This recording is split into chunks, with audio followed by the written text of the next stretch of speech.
What's going on, Tana and J-Man Show Nation? It's Monday night. It's December 1st, 2025. Yes, we are in the final month of the year 2025.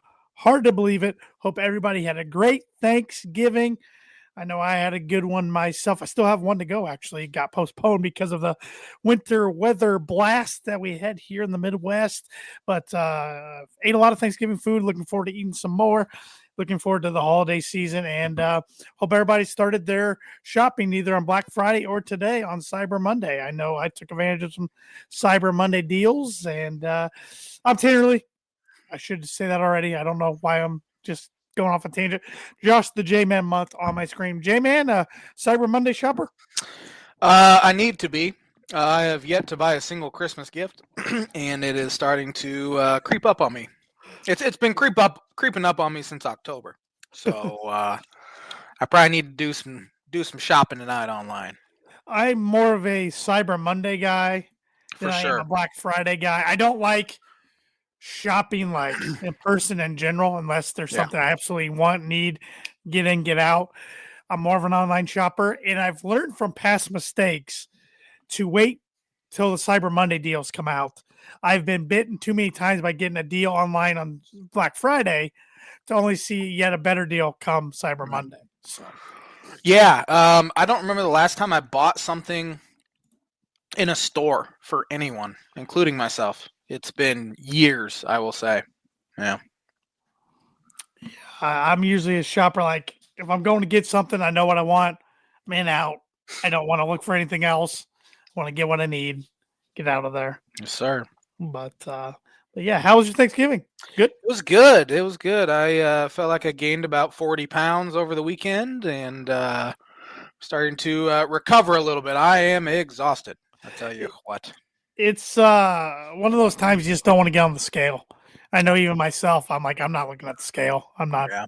Nope, not doing it. Because it's that time of year you're allowed to eat, to binge, to break the diet, whatever you want to call it. But I'm also tired myself. I stayed up late last night watching my football team give me more gray hair than I already had, spiking my blood pressure higher and higher like they have been each week.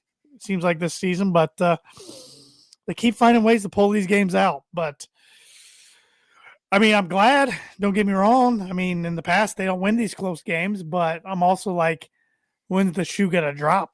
Yeah. So to speak, sort of thing, you know? Yeah. They remind me a little bit of that Vikings team a few years ago that was like, what was it, like 10-0 in like one-score games or something, but they kept finding ways to get it done. Yeah. And last night, I think it was more the offense found a way to get it done than the defense. Yeah. Defense struggled a little bit. I thought Washington had a good game plan. I thought Mariota looked decent. He's kind of tricky because of his running ability. Yeah, he's a pretty good backup. He is a good honestly, backup. And honestly, I think he's probably every bit as good as Jaden Daniels. I think he's very overrated. And I think Washington getting McLaren back helped a lot, and they just played a lot better than they had been. So, but was happy the Broncos got out of there with a win and got a trip to Vegas this weekend. That should be a win, and then buckle up because the last four are right now against playoff teams. So yeah. But if you had told me at the start of the year they're going to be 10-2 at this point, I wouldn't have believed you. So yeah, I do have Birdie Bogey, and it is an NFL question. All right. There are 6. How do I word this? I had the perfect wording earlier today, but of course the lights come on and my mind goes blank. There are 6 current quarterback wide receiver duos in the NFL that were also wide receiver duos in college together. So they're currently together, so, and in college they were together. Yes. Now these are starting quarterbacks only. Like Justin Fields and Garrett Wilson do not count. I'll give you that one. Okay. Because he's not their current starting quarterback. But 6 current starting quarterbacks in the NFL are teammates with a wide receiver they were also teammates with in college. So I'm gonna have to start writing them down as I think of them. Birdie or Bogey is brought to you by Arlington Public House for good cuisine, casual atmosphere, great cocktails, located 703 Main Street in Rochester, Indiana.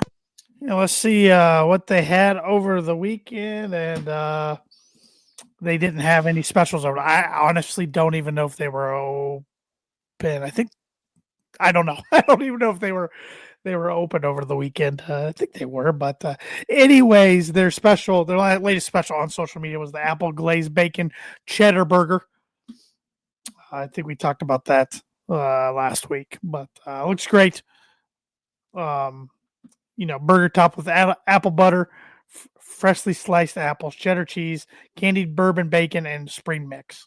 So with crispy beer batter fries. So you can't go wrong with anything you get off the menu from Arlington Public House, whether it's a drink, main course, wherever you get's gonna be good. Go check it out.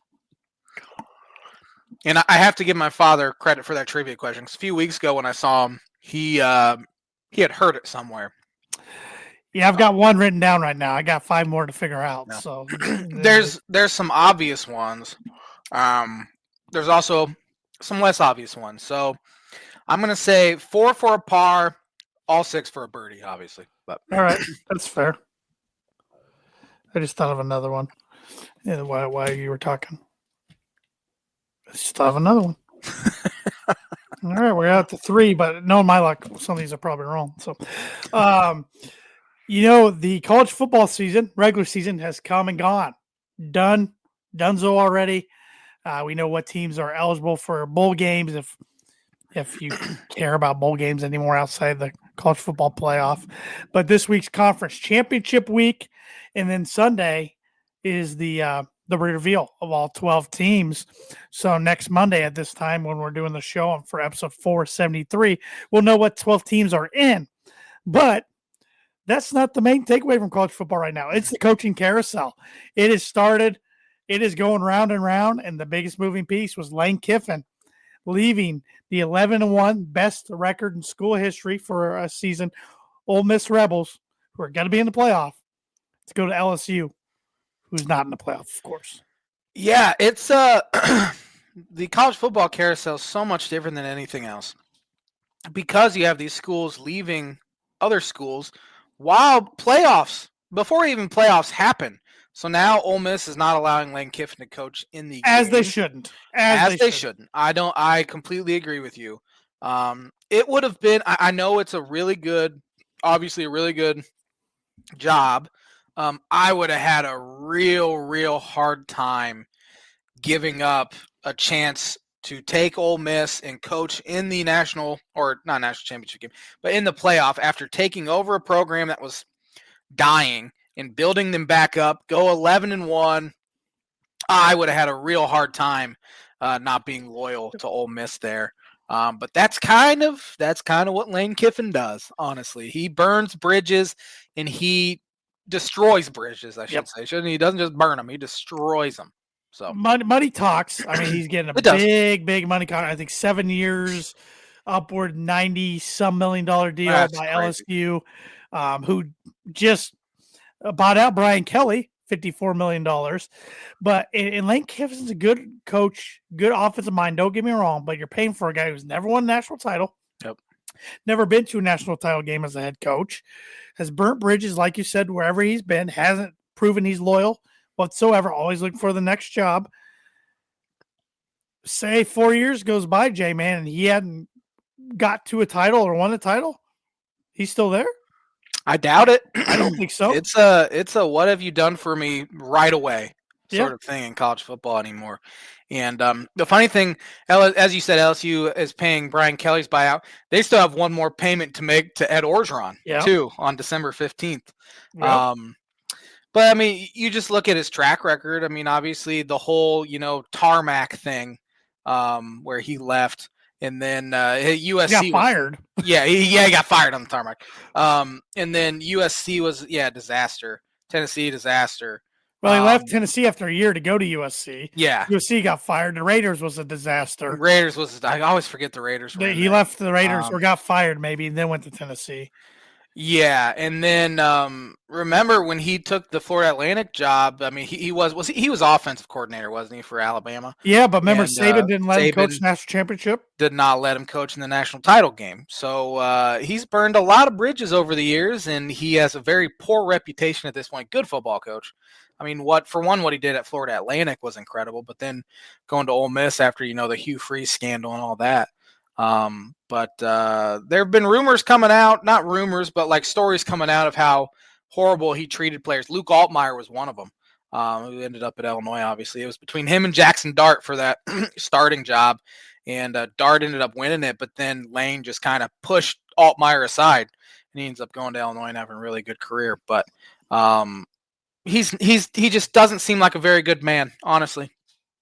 Yeah, and he said a thing to Marty Smith. Well, shout out to Marty Smith. That poor guy had to be on there for hours and hours and hours trying to give an update on no situation to update at the time. And he told Marty Smith, I really wanted to stay, but after talking with Coach Saban, Coach Carroll, they told me I had to go or something like that. I'm like, well, whatever. Pete Carroll supposedly told him, your father would want you to go and take a chance. Yeah. So that's pulling on the heartstrings. I'm going to be rooting against them. I'm going to be rooting against LSU. He has become the face for like the villain face of college football, I would say. Yeah. Fair or unfair. So. Yeah, 100% at this point. I mean, I think it probably was Brian Kelly, honestly. It was, yeah. And so I don't think is going to be coaching this upcoming year. Why would you?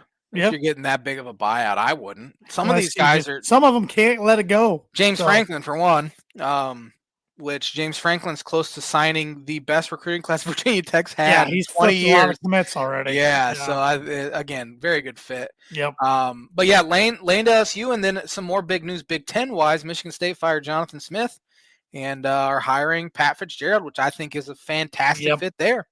Yeah, he's going to want to take it to Northwestern for sure. Definitely. So I figured he'd get back into the game. It was just a matter of who was going to take the chance on him. A lot of interesting movement. Summerall from Tulane going to Florida. Silverfield going from Memphis to Arkansas. Rumor has it Penn State might be targeting BYU's coach. Yeah. Which would be an interesting fit. Again, another potential playoff team. Too. Yes. As long as they beat Texas Tech. Mm-hmm. I don't think the loser of that game gets in. I agree. Playoff.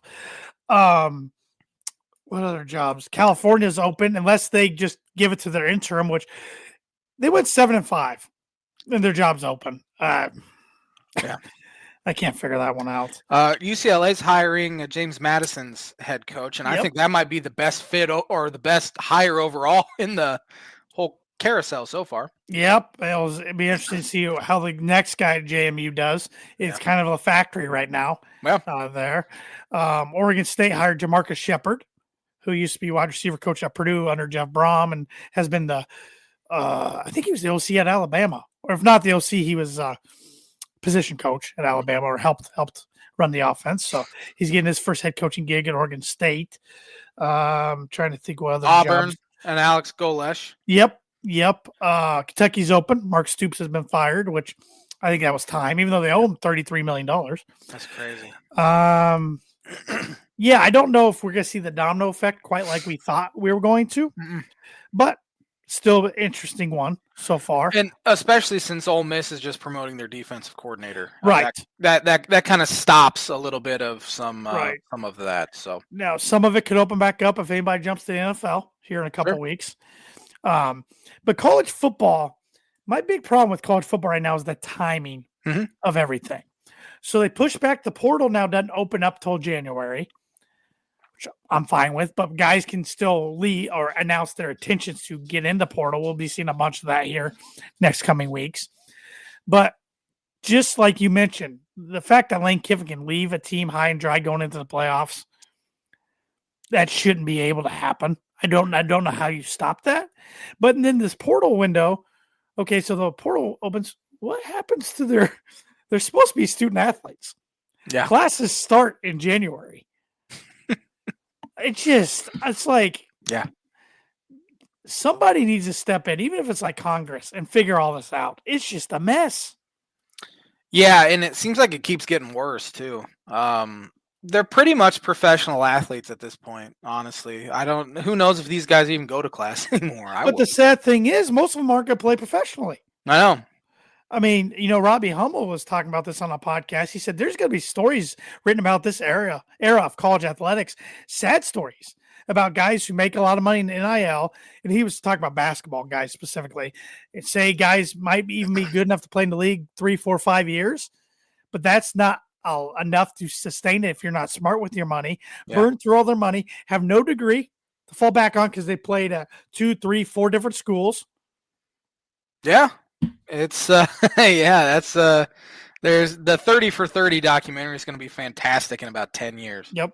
Good for these guys getting what they can money wise, but I personally still think it's important to get your degree unless you're guaranteed to go pro and be a high pick and get a lot of guaranteed money. Definitely. So college athletics it's just wild, man. It's just wild. And another thing I want to point out, which I'm kind of for the chaos, but yeah, it's like, what are we doing here type of thing.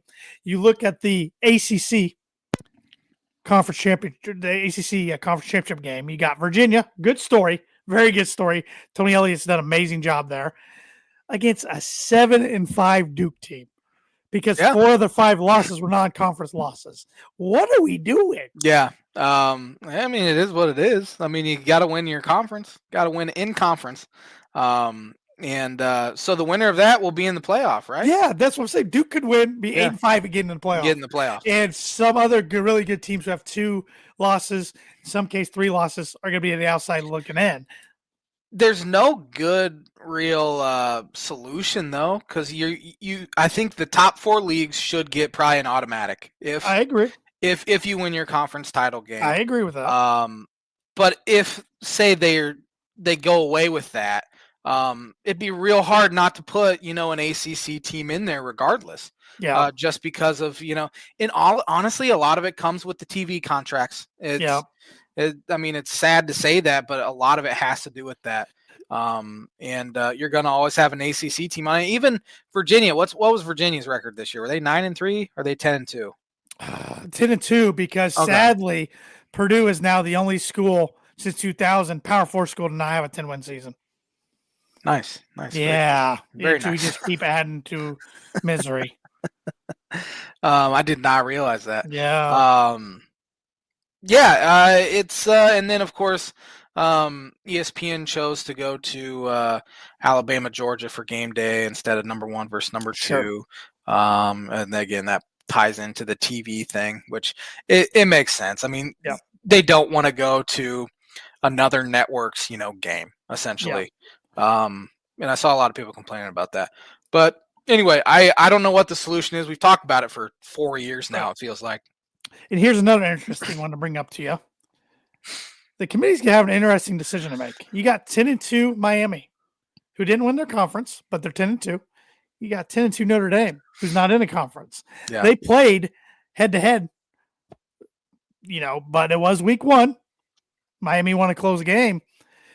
If you're making a bid for one of those 2 teams, if you're on the committee, who are you taking and why? You look at Miami's losses. Notre Dame's losses were against Texas A&M, which will be in the playoff. Sure. And then Miami. Sure. And they were the first 2 weeks of the year. Miami's losses were to Louisville at home, who just flatlined. And then who was the other one? Who's Miami's other loss? Let's see here. I'm gonna go look it up real quick. I'm trying to think of it off the top of my head. I know I can't think of it either. And I follow my Canes. Remember my Canes? Yeah, your Canes. That I clearly don't know much about. Let's see. Their other loss was at SMU. I forgot about that one. Who SMU's okay. They were 8-4. They choked against California the other night. They won. They would have been at Duke. They would have been. I'm taking Notre Dame. I mean, they've won 10 in a row. The eye test is there too. They're just bludgeoning teams, which Miami didn't really have the eye test either. I agree with the eye test, but does that set a precedence going forward that head-to-head matchups, especially early in the season, don't really matter? Probably. It probably does. So why should Miami, even though they're probably contractually obligated because they're a part of the ACC, why should they play Notre Dame anymore? Why should USC play Notre Dame anymore? Yeah, that's a great question. I mean, I know we talk about Indiana's scheduling, but there is zero benefit to scheduling non-cupcakes in the non-conference. There's zero benefit anymore. Well, I think the conferences need to step in and say you have to play one Power Four school. Mhm. Other than that, you can play two, whatever, you know. Yeah, and most teams do play another Yes. Power Four, but there's no benefit to it, honestly, because if you lose it, you're screwed. You win it, who cares? Well, I think eventually they're going to have to come out with a criteria for these playoffs, and strength of schedule is going to be one of those. Yeah. And I think if you know what I'm saying is like in USC is there's talks of that game with Notre Dame not happening anymore. Yeah. And because like I said, if USC played somebody else instead of Notre Dame, they're probably in the playoff or right in the mix. And they're 10-2 instead of 9-3. But if all that happens and people are like, why should we play Notre Dame? Notre Dame's gonna be backed in the corner and have to join a conference. Exactly. That is the good that could come out of this, honestly. Yep. There's no, I mean, it's fun to, play them and get to play on NBC and, kind of have a home and home with them every single year, but there's really no benefit, especially if that head to head's not going to matter that much. And in Miami's case, that is. And going back to Indiana's case, if you're going to be a back-to-back playoff team and legit number 2 team in the country, I mean, wouldn't you want to, even though you said there's no benefit, wouldn't you want to test yourself a little bit against somebody early on? Like, I think that series with Virginia, especially where Virginia is now, was going to be a really good home and home, and they bottom out. Louisville too, right? Weren't they supposed to play? Spaghetti bottom out last year, right when he got there, and then Virginia was supposed to start next year. So, and they made the decision this year in 2025 to buy him out. Yeah. Well, we said that about Indiana this year, and it hasn't mattered. Right. They didn't test themselves at all, and then they're killing teams. Right. That's Penn State. They've just killed teams. Iowa hung in there. But I mean, you look 63-10 against Illinois. 56-3 Purdue. Oh, that's Purdue. I mean, UCLA killed them. Wisconsin killed them. Now, Illinois is probably the only really good team. Yeah, I was going to say that's and not they're not really good. They're a good solid which isn't team. Indiana's fault because you got to play who you got in your schedule, which in the their Big Ten schedule next year is Michigan, Ohio State, USC, Washington. They got some bigger. They also handled Oregon very easily and Autzen too, so that kind of balances that out. But still, I mean, the same can kind of be said about Ohio State. I know they played Texas week 1, but you look at their Big Ten schedule; it wasn't that difficult. They played Penn State, which coming into the year looked like, oh, that's an incredible matchup. They 6-6. At Michigan, okay, that's a good win. At Washington, at Washington's a good win as well. But other than that. And they played Rutgers, I think, didn't they? They played Rutgers, Illinois. At Illinois. And Illinois was ranked at the time. They were. I still don't think they're very good, but that's just me. But yeah, it's and I applaud Ohio State for playing the Texas week 1. Yeah, because they applaud Texas for doing it too. Yeah, and because Ohio State typically does that. They typically challenge themselves. But yeah, I think a loss in the first couple weeks to a non-con opponent isn't that big of a deal anymore. Yeah. It's why I said, these are conversations that are going to be had more and more in the future. Mm-hmm. People are going to be mad come Sunday night when their team's left out. Yeah. I mean, I personally do think Notre Dame deserves to get in over Miami, but I can see Miami having a case. I mean, hey, even though we played in week 1, we beat them. Yeah. I mean, so. Losing to SMU and Louisville, though, especially Louisville at home, where Carson Beck threw 4 picks. That's the game they have to look back on and say, "Hey, what could have been?" It's not their fault. The ACC stinks. No, it's not, unless they want to leave, which I don't know if they do or not. I haven't heard anything. I haven't either. It's not their fault. Florida did they play? They played Florida State this year. Yeah, they beat them. It's not their fault. Florida State ended up stinking. Yeah. Man, after starting week 1 though, when they beat Alabama and shot up to number 9, and they're running it back with Norvell, and Florida whooped them this week. Yeah, that was that's pretty ugly. Yep. Texas is the team that should 100% be left out, but I think they get in. 3 losses. I don't think they get in. You don't think they get in? I hope not. They did just beat Texas A&M, so they have that fresh in the committee's mind. Yeah. I 100% don't think they deserve Well- to get in, but the fact that they're in the SEC, they have a loss to 4-8 Florida, Yeah. and they should not get in. Well, Should not. let's go real quick through the 12 teams we think will make it. Ohio State, Indiana, both in. Oregon's in, so there's 3 right there. Alabama, Georgia. Yeah, I think Alabama's in no matter if they lose to Georgia. That's 5. Ole Miss, that's 6. You got your A&M. A&M, there's 7. Your ACC winner. Yep. So there's 8. Virginia. Your Big 12 Dame winner. So, okay, there's 10, Yep, 10 if you include Notre Dame. And then that leaves you got your because don't they have to have, doesn't Notre Dame not count for the Group of smaller 5? schools? Because Tulane is probably going to be in. Tulane or James Madison. James Madison went 11-1. That's 11. And so one more at large then? Yeah, unless are we forgetting somebody obvious?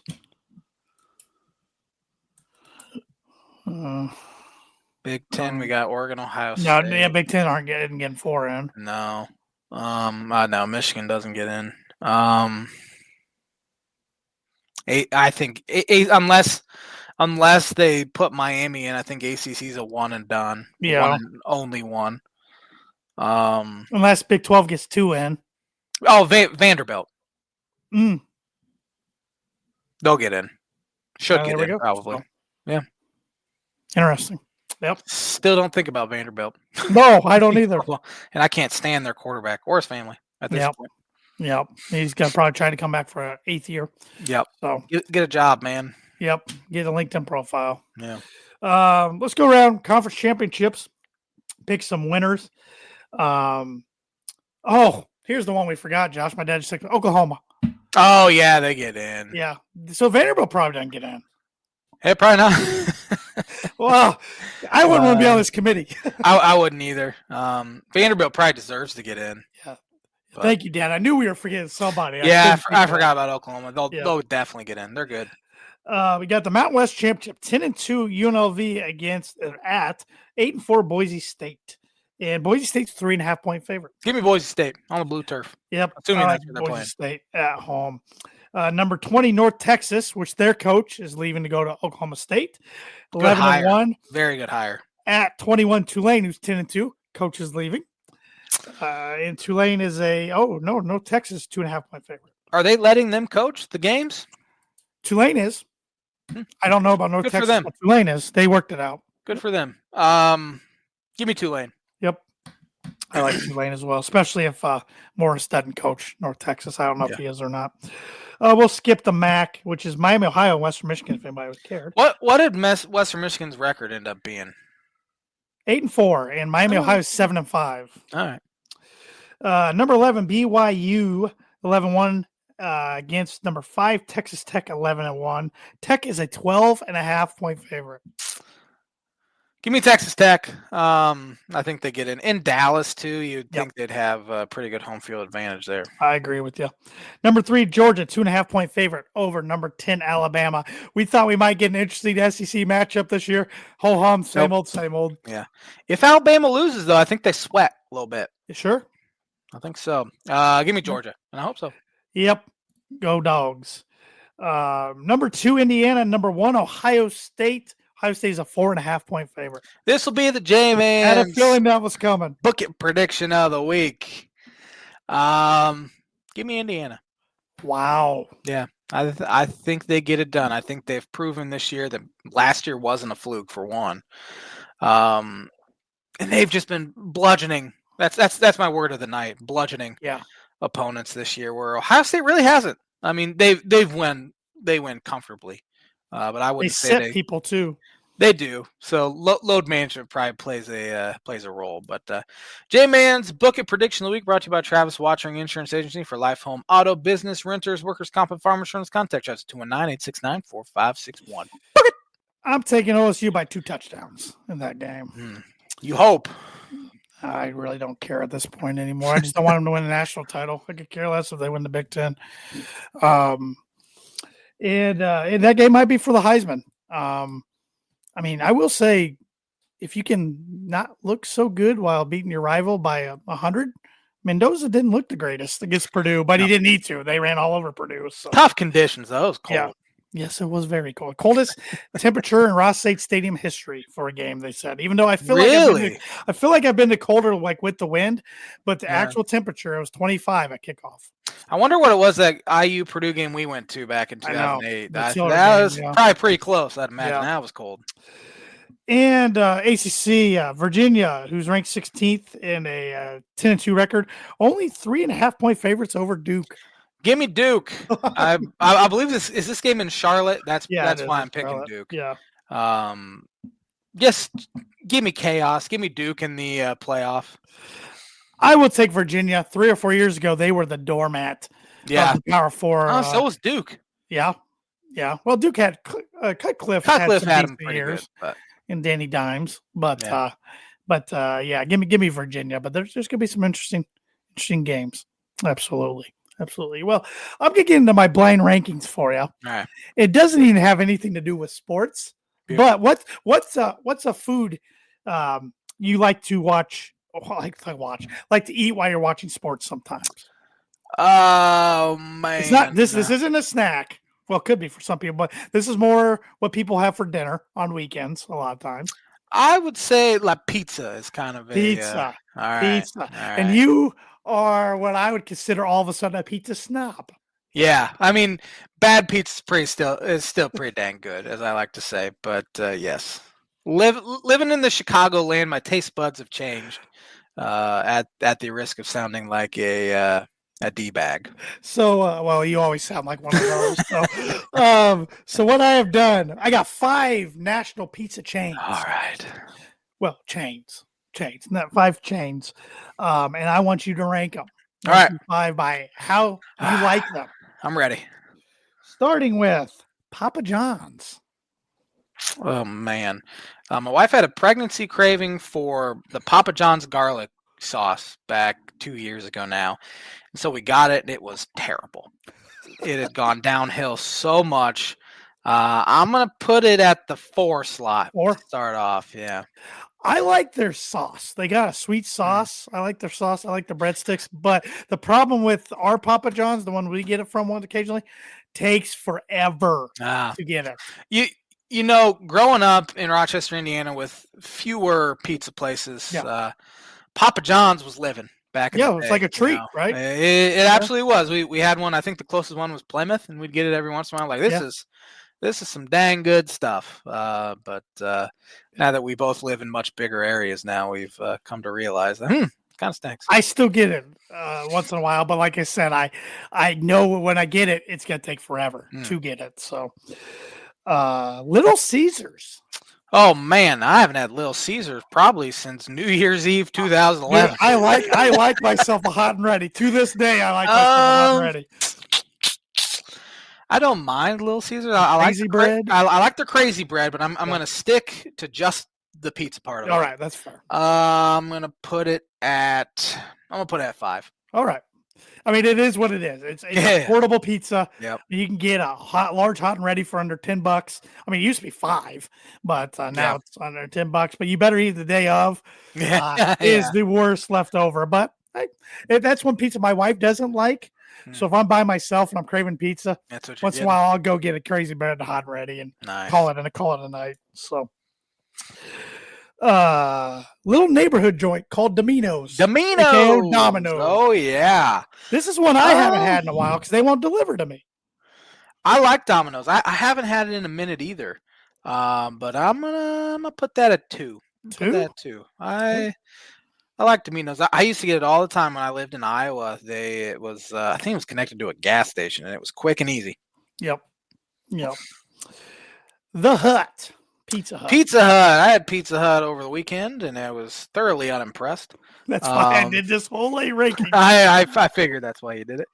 I did get wings with it, which are pretty good, and their breadsticks are. I like their wings. Yeah. I got a meat lover's za. Got real lucky. What kind of crust we get?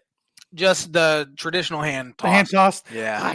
I like going pan if I can. Yeah. I'm pretty sure it was hand tossed. Yeah. I don't remember. Hand tossed is like their if you don't pick. Yeah. That's their normal. Megan ordered it, and she got like it was like 2 medium Mhm. pizzas, some wings and breadsticks for like $36. That's a pretty good deal. It was a That's good deal.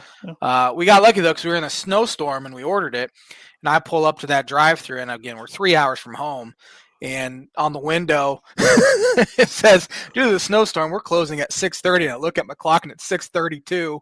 Like, You're one of those crap. guys. We had no idea. Luckily they're still there and they gave Yeah. them the pizza. Yeah. I'm gonna put it at 3. I'm scared of what you have left on the list, but I'm cautiously optimistic. I'm trying to think of other chain pizza joints in my head that it could possibly be. I think you're going to be glad you saved the one for last because monocles. Oh yeah, yeah.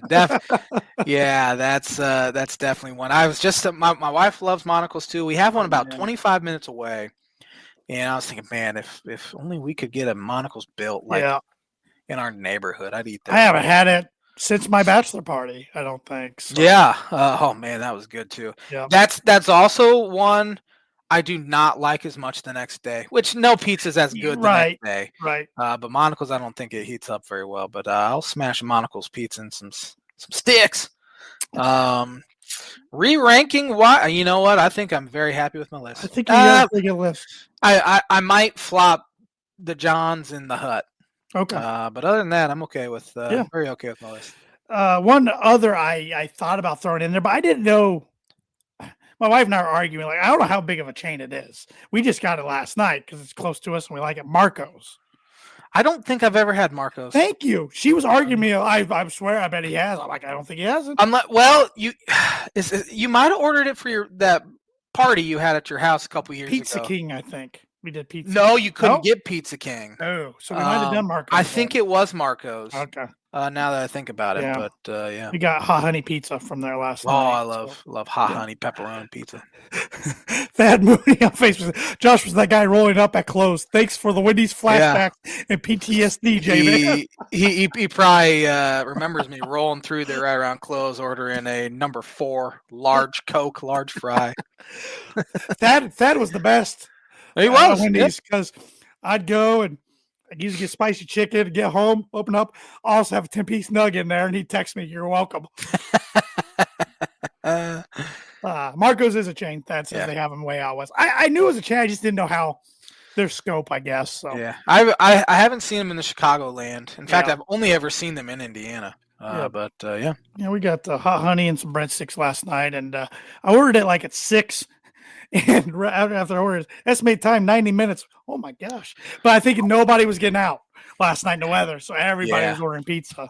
So, but I made sure to tip the delivery driver pretty well because I was appreciative of them coming because I was out for over an hour shoveling yesterday. So the worst. But a company that is not the worst, and that's who sponsors the blind ranking segment like they have every week in 2025 and the last few years, is Performer Print 2 Promo Group. If you're looking for a trustworthy, dependable resource for your next trade show, company picnic, or sales meeting in 2026, Performer Print 2 Promo Group has over 50 years combined experience in promotional products and commercial print. They strive for fast and efficient response to all your print needs. You need to look no further. Let them be your one-source print and promotional company today by giving Barbara Van Weisberg a call at 574-210-3815. All right. You want to talk a little college hoops real quick before we get in NFL, and we also have on this day too as well. Once again, I am just being a bad college basketball fan right now. Yeah. Outside of Purdue, I have watched very little. Yeah, outside of Illinois, I've watched like none at all. I've checked scores every once in a while. But, seen some highlights, maybe a minute or two here and there, but I haven't really turned much college basketball on, to be honest. Purdue had a boring week. Played Eastern Illinois, killed them like they should. Yeah. Start Big Ten play tomorrow night at Rutgers. That's crazy. Yippee! This is the game Purdue always loses. It's to Northwestern, to Nebraska. It's to Rutgers. It's to Penn State. I'm not too nervous this year about it. And then a big home game at noon on CBS Saturday against Iowa State. So, which would be a good one. So do you have another Big Ten game next week then? Yeah, Minnesota at home. So start off with arguably the bottom two. The 2 worst teams. Well, I heard the reason the Big Ten does this with a lot of their top team. They don't want marquee games in exactly. December. They want them. Yeah, that's exactly what I was thinking. Which So is who's probably Illinois got? Nebraska and Ohio Yeah. State. So Ohio yeah. State's a decent one. Yeah, it's But it's at Ohio State, yeah, but yeah, it's not like they're not ever. I don't think going to play a Purdue or Michigan State or Michigan yeah, that early. Nowadays, like 5-6 years ago, they did, but sure. because they were at the bottom, but not really anymore. But it was kind of a boring-ish week for Illinois. They played like absolute garbage against Texas Rio Grande Valley I on. didn't even realize they were playing. So we got off to the that Yeah. night. So we got done with the podcast. I'm like, "Ooh, J-Man can't be too happy. They're keeping it close." Yeah, which is interesting. That's the second time Illinois played UTR, GV, or whatever they are, and the first time was the year they won the Big Ten. Back would have been November 2021.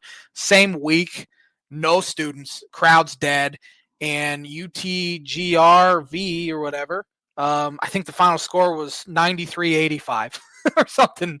So they keep it close. They play a different style of basketball, which I'm happy for them to see see something different.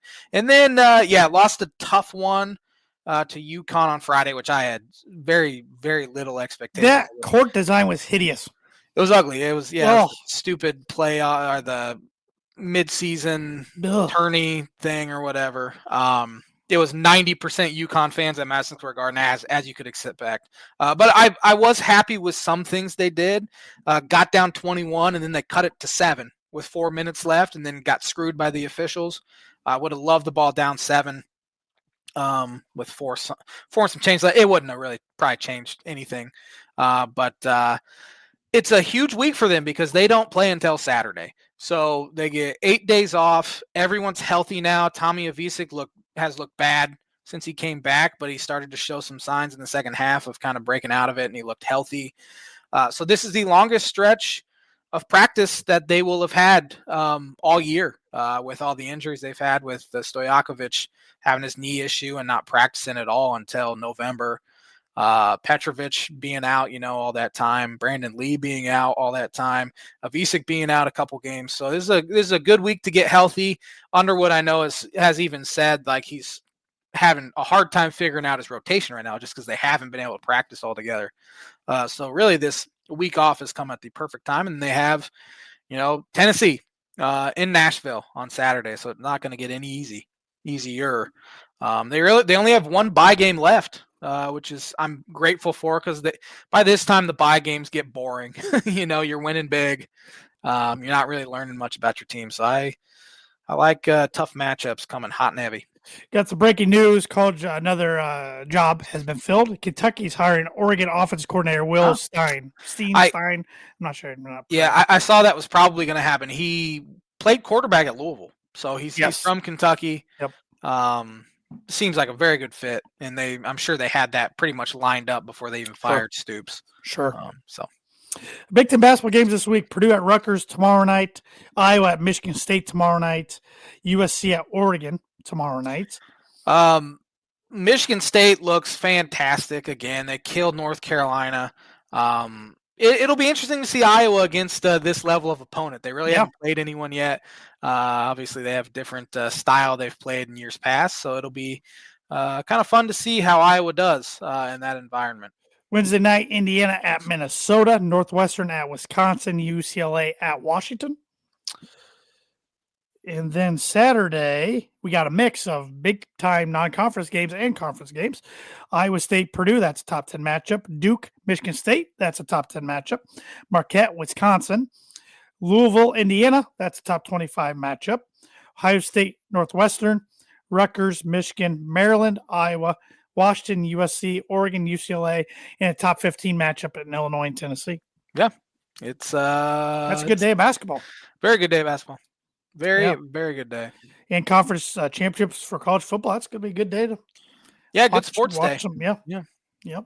So, any other final thoughts, college hoops? No. I've reached a very good place when it comes to non-conference losses. That they don't affect me, and that a lot of it has to do with how deep the Big Ten is, and a lot of it has to do with Illinois being good the past 6 years. Yeah. Honestly, I mean, you lose to a top 5 UConn at Madison Square Garden. Who cares? It doesn't mean a whole lot in the grand scheme of things. Here's a crazy one for you. Now that November is over, Trey Kaufman and Braden Smith, Fletch Lawyer, lost one game in November in their career.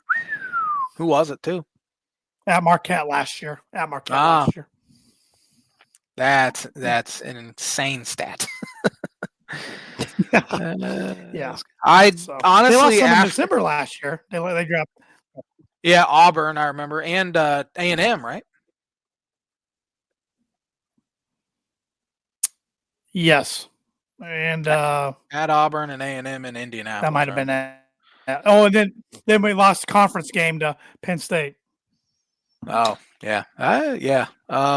That's conference. I didn't think Purdue would get better after Edey left, which it's hard to say they did because they went to a national title. So unless they do it again this year, but Painter knows what he's doing. And those, I'm sure there's still some idiots out there if Purdue plays bad that want Painter gone because again they're idiots. But yeah, a lot of times I just think they're IU trolls on the message boards at this probably. point. So probably, yeah. Do you want to get educated?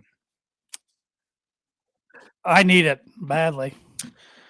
On this day in 1653, an athlete from Croydon is reported to have run 20 miles from St. Albans to London in less than 90 minutes. I don't believe them. How long would it take you to run 20 miles? 4 days. There's no way. There's no way I'm running them. You kidding me? It'd take me less than a day, honestly. Okay, but let's say you legit had to run. You could run and stop, take a break, but then every time you moved, you had to run. How long would it take you? I'd die by the 3/4 mile mark. My heart would explode, man. I was out there last night snow blowing. And I thought I was going to have a massive coronary. I'm pretty darn sore from shoveling yesterday. It's pretty embarrassing. Yeah. So, it'd take me a while. I was gone, and so it just froze underneath, and so doing the snow blow was pointless, and I had to shovel anyway. On this day in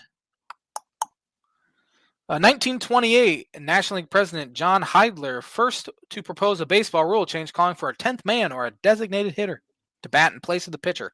Ironically, the NL vote in favor of proposal, but the American League turned it down. Interesting. Yeah, and it ends up flipping back in the 70s.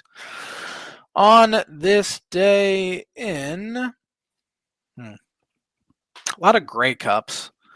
That time of year.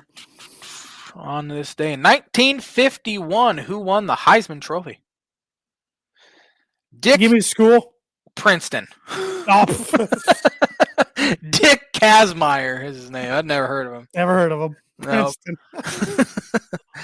On this day in some MVPs in the baseball. A lot of 1956. There's like 10 of them on 1950. Oh, there's more than 10. Billy Cannon won the 1959 Heisman Trophy. I've heard of Billy Cannon. LSU. Oh, that makes more sense than Princeton. Yeah, both Tigers though. Yeah. On this day in 1971, the Chicago Cubs released longtime star and future Hall of Famer Ernie Banks, ending his 19-year MLB career. They announced Banks will serve as a coach on manager Leo DeRocher's staff. So he didn't go play anywhere else? Nope. Oh. Billy Williams did, though. He was with the Athletics for 2 years after he On this day there's a lot more on this day than previous weeks. Yeah, there is. Well, 1980, George Rogers won the Heisman. Out of? I don't know. South Carolina. Oh, okay. On this day in 1984, who won the 50th Heisman Trophy? 84? Is that Herschel Walker? Good guess, Doug Flutie. I'm better in the 90s and 2000s. 80s, I get tripped up a little bit. Yeah, 80s are tough. On this day in 1990, who won the Heisman? Oh, great. As I say that. Where was 89? I think. Was Tim Brown? Ty Detmer. Brown was 88. Yeah, he was 88. Idiot. Ty Detmer from, is that Tulane? BYU. I'm an idiot. Who am I thinking about Tulane? I don't know. 1991, Dolphins quarterback Dan Marino set an NFL record when he reached 3,000 yards passing for the 8th time in his career. I still can't believe that guy played one Super Bowl. I was just know. talking about that the other day. Pretty sad, honestly. I Crazy. don't like to think about it. Yeah. On this day in, come on, give me something good. We're running out of good options here. I'm in 2014. I think that's gonna do it for On This Day this week. And that is the On This Day segment, which is brought to you by, like is every week, Moody Wood and Laser Crafts. Moody Wood and Laser Crafts is a veteran-owned and operated woodcraft shop based out of Texas with Indiana grassroots. They provide 100% hand-cut custom designs that fit your needs, and their pieces are a great addition to the home, office, or man cave. You can see some of their recently completed projects by visiting them at Moody Wood Laser Crafts on Instagram and on Facebook. Brand new Facebook page. Redid it. Go check them out. And you can also check them out online at moodywoodlasercrafts.com. And if you let them know the Tan and J-Man Show sent you, you get 15% off your first order. Cyber Monday, go on Moody Wood Laser Crafts, order yourself a tumbler. Can't go no wrong. So. 3 winners, 3 losers. Who's your first winner? My first winner. I'm trying to remember who the heck won games this week. Carolina Panthers. Yeah. I don't want to hear any more Bryce Young slander on this podcast. I don't think he's very good. I think he's pretty good. So I think that the reason nobody thought he was good is because CJ Stroud looked so good his rookie year over Bryce Young. Panthers are a tough team to figure out. They are. Killed by the Bills, and they beat the Rams when nobody thought they'd win, and now they're right in the thick of things for the South with the Buccaneers.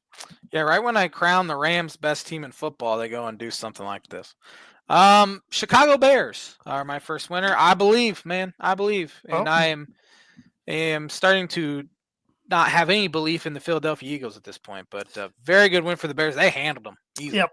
Big game for the Bears this week at Green Bay. Who is my second winner? Green Bay 31-24 win over Detroit on Thanksgiving. Right now, Detroit would be out of the playoffs. Yeah. Second winner, Dallas Cowboys, winning 31-28 over the Kansas City Chiefs. Cowboys right back in it as well. Yeah, there's a lot of big games this week. My third winner, there's a lot of upsets this week. Houston Texans. I think they were gifted by the officials, don't get me wrong, but they are right back in it. In the South, their defense is nasty. CJ Stroud looks pretty good in his return yesterday. I mean, if I'm a Colts fan, I'm sweat. Well, Colts are not winning the South right now. It's the Jaguars. Yeah. So, and now they travel to Jacksonville this week to where they have not won since Andrew Luck was their quarterback. Yeah. So, Houston Texans, like I said, maybe gifted a little bit by the refs, but they got it done on the road. My final winner, San Francisco 49ers. Feels like no one's talking about them yet. They sit there at 9-4. That's a heck of a division. And they're getting healthy. Yep. They're getting healthy. Watch out. First loser, you can start us off. You talked about the Jags. I'm going to talk about the Indianapolis Colts. Sure. They're in danger of missing the playoffs completely. Yeah, they are. Their schedule's tough now. It's tough. Houston keeps winning games. CJ Stroud, I know, came back. Jacksonville keeps winning games. Massive game for the Colts this weekend. Yep. Massive.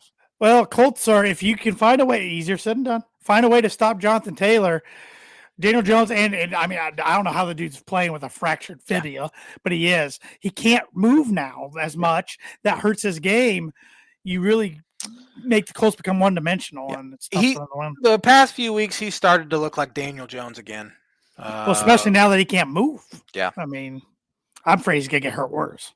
Yeah. So their defense is keeping them in there, though. But my first loser, we're going to go with the NFL officials. I thought they had a bad day yesterday across the board. Even the Broncos Commanders, I thought there was calls both ways that shouldn't have been called or should have been called. The Colts Texans game, pretty bad. There's a lot of times they're bringing in these experts, these officiating experts, and what they're saying, then the officials go with the opposite. So I don't know. Yeah, even the Dolphins Saints game on the onside kick Yes. was another bad Yes. one. That almost cost Yes. the Dolphins a game, which probably would have been for the best if they would have lost that one. You guys are gonna get right in the teens for our draft pick. Yeah, exactly. That's what they do. Start out 2-7. McDaniel's gonna be back. Yep. Everything's purgatory. Purgatory. Detroit Lions, my second loser. Obviously losing at home. Should have lost last week too. Yep. The Giants. Bears win again. Yeah. That window might be closed for Detroit. What's Dan gonna learn to take the points? He's an idiot. He is an idiot. My second loser, Baltimore Ravens. Yeah. Right now they're being the playoffs. They'd win the North, but 6-6. Lamar doesn't look like himself. I think he's playing hurt still. They don't look like the Ravens. Yeah. Now that Joe Burrow's back, well, look out for the Bengals. Yeah, I know. They're right there. I mean, they're scary. Yeah, and that brings me to my my last losers, the Pittsburgh Steelers. Rodgers gets hurt, and then they just fold in the second half. They're 6-6. Baltimore 6-6. Bengals 4-8. Fire Tomlin chance going on in the crowd. It might be time for a change of scenery for both guys. Friend of the show, Sean Shriver, is a big Steeler fan. He said he don't want to see a split because he goes, "Who would they go out and get that's better?" Yeah, probably no one, honestly. Yeah. But I don't know if his shtick's kind of getting old there too. I mean, they won one Super Bowl and it was a long, long time ago. Yeah, 08. So my last loser, I know they were playing with a backup quarterback who was a third stringer started here. Minnesota Vikings. They stink. Yeah. Oh my gosh, they are bad. They're real bad. All right. What week are we in? 14? Yep. Week 14 games, starting with Thursday nighter of two teams that played on Thanksgiving. The Cowboys at the Lions. Feels like they're going in the opposite directions, these teams. However, I think Detroit's better, and I think they win at home. Give me Detroit for 6. I got Detroit for 9 because this was a tough week for me to put points on these games. It really was. This is a rough one. Yeah, but winner, I think, sitting, I don't want to say like good for the playoffs, but loser might be able to count them out. Yeah, maybe, so to speak. Pittsburgh Steelers at Baltimore Ravens, big one for the North. Neither team's playing very well. No. But I'm going to take the home team, and I believe in Lamar Jackson a lot more than whoever Pittsburgh's going to throw out there. Give me Baltimore for 9. I got Baltimore for 8. I'm right there with you because they're at home. Yeah. Seattle Seahawks at the horrible Atlanta Falcons. Yeah, Falcons might not win another game. I say that about teams, but again, week-to-week league in the NFL. Yes, it is. Give me Seahawks for 7. I got Seahawks for 11. I think they're playing really good football. Suckfest, Tennessee Titans at the Cleveland Browns. Titans are real bad. Browns are bad too. Give me Browns for 5, though. I got the Browns for 4. Shadir gets a win. Yeah. Miami Dolphins at the New York Jets, who got a win yesterday. Yeah, it's supposed to be cold. Dolphins and Tua don't play well in the cold. Give me Jets for 1. I got the Dolphins for 7. I think they get hot. And just like you said, run it back. Yeah. New Orleans Saints at the Tampa Bay Buccaneers. Bucks for 14. I got the Bucks for 14 as well. Saints are not good. Indianapolis Colts at Jacksonville Jaguars. Big one for both these teams. I think the Colts buck the trend, and Colts for 4. I got the Colts for 3. I think they do it as well. Washington Commanders at the Minnesota Vikings. Washington for 3. I think Minnesota's bad. I got Washington for 5. Jaden Daniels still not cleared as of today for contact, but Mariota's pretty good. Even if Mariota, I think the Vikings are done. I do too. Done. Cincinnati Bengals at Buffalo Bills, big one for playoff implications. Yeah, Bengals lose this one, they probably done. And I don't think they do win this one. Give me Bills for 10. I got the Bills for 10 as well. I thought the Bills played pretty well yesterday against the Steelers.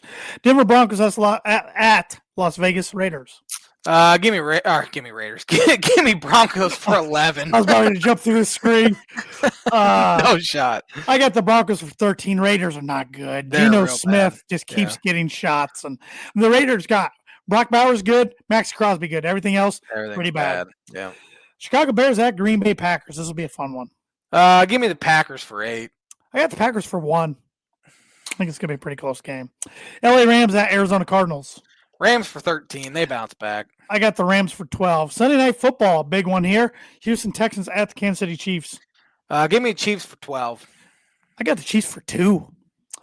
And Philadelphia Eagles at the LA Chargers Monday Night Football. I have no idea if Herbert's going to play or not. I'm assuming Herbert does play. Give me Chargers for 2. I'm taking the Eagles for 6. So we differ a little bit this week. We do. It's about time. Yep. There are 6 starting quarterbacks in the NFL who are teammates with a wide receiver they were also teammates with in college. Can you name those players? I came up with 4. All right. Bo Nix and Troy Franklin. Yep. Jalen Hurts and Devonta Smith. Yep. Tua and Jalen Waddle. Yep. And Joe Burrow and Jamar Chase. Yep. You got a par. These 2 are very, very difficult, and you will likely not get them. I actually got one of these just because I'm a Miami fan. Oh. My Canes, I mean. Oh. I'm good with par. I know we're close to run out of time. I'm good with par this week.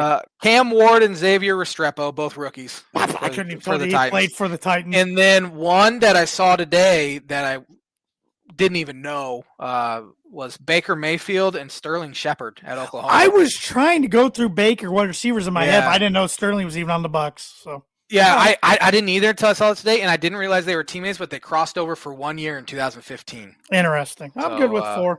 Yeah. Thanks for watching the Tan and J-Man show. We'll be back at her next Monday with another episode. Have a fantastic week, everybody.